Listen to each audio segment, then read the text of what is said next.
So here are kind of like my top tips on how to get a podcast going to make it as easy as possible for you. So number one is think about creating a really a niche podcast with a niche topic in mind.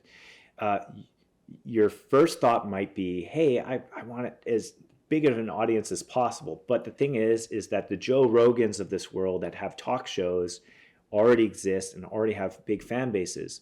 So it's much better to find a niche topic that isn't really being covered and something that you're really passionate about. So in my case, I started a podcast about international TV sales, and that was super niche. Even amongst producers, there's only a limited audience for that. But at the same time, you really get an engaged audience. So even though your audience is smaller, you still get people coming back to you because you're offering something that isn't available and that no one else has offered. So that's tip number one, is choose a niche. And from there, as you create many more episodes, you can branch out and start to kind of go into slightly new topics that, again, still fit within your scope. Number two, invest in a good microphone. In my first episodes, I was actually using the laptop audio for my recordings, and it just didn't sound good. So if I could go back in time, I would invest in a really simple kind of mid-range microphone that plugs directly into your computer. You don't need to spend $500 on a really high-end microphone and then have to spend even more money to buy something that will then connect it to your computer.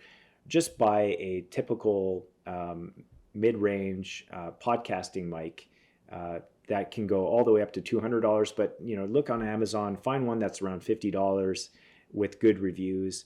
It might just be good enough, but the important part is to make sure the audio is good, because it's going to turn people off if all of a sudden the audio is off. In fact, I would say if you're having guests on, make sure they also, if you're like interviewing over Zoom or online, make sure they also have a podcasting microphone. And actually, that's something I'm going to do for season 3, because I want the audio to sound just as good on the guest end as much as on the interview side, especially since the guests are the ones talking the most. Tip number 3 would be to prep in advance as much as possible. So I think about it as a high school essay, with that opposite downward triangle that starts with the introduction, then your 3 main topics that's going to solidify your point and the subject of the episode, and then your conclusion at the very end. So would be the easiest way. And that would work well if you have a guest, or if you're just doing a solo podcast, or if you're just 2 people that are talking. You really want to prep that episode and make sure you know what you're going to be talking about and have an idea of the topics. I wouldn't think too much further than that. You can have like some sample questions that you might have, that you might ask an interview guest, but keep it fluid and focus on the 3 topics so that the conversation flows as much as possible. Tip number 4. So now you have your prep ready, and you are now ready to, and you've done your recording, but now you need to use a proper editing software. And again, you're brand new, you're not sure where to start. There's a free software called Audacity that you can use for audio recordings. So I really like Audacity, obviously, because it's free. But the one I use is a video editing software that you can turn it into an MP3 if you want to do audio only.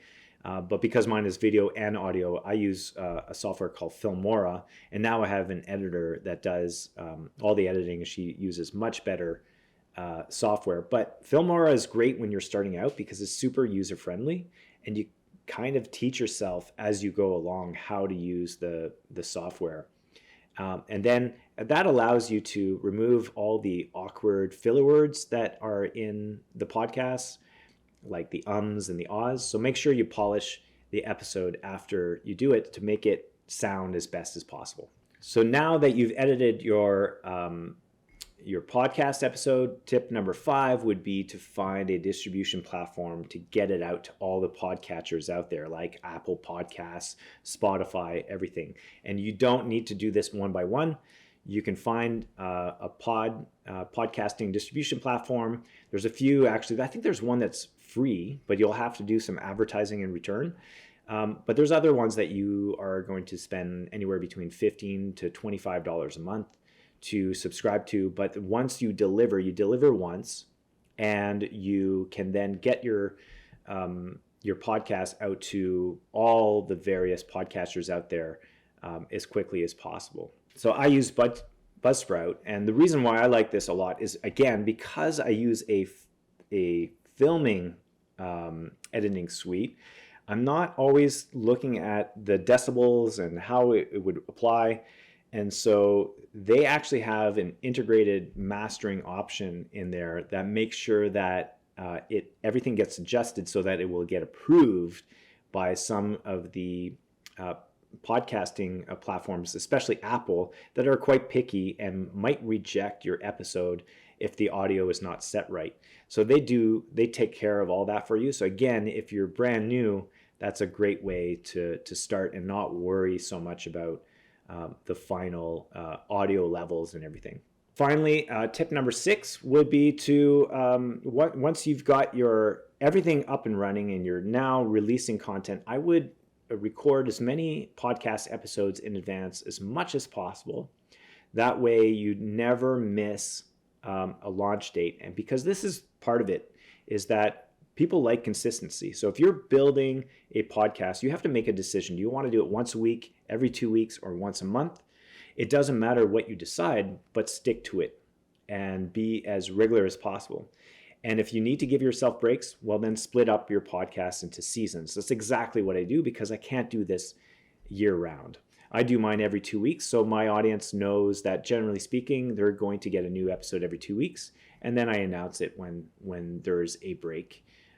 And that's exactly where I'm at right now. Season 3 will be relaunched in fall of 2022. So those are my quick tips on how to start a podcast show. There's even more advice available on YouTube, so check that out.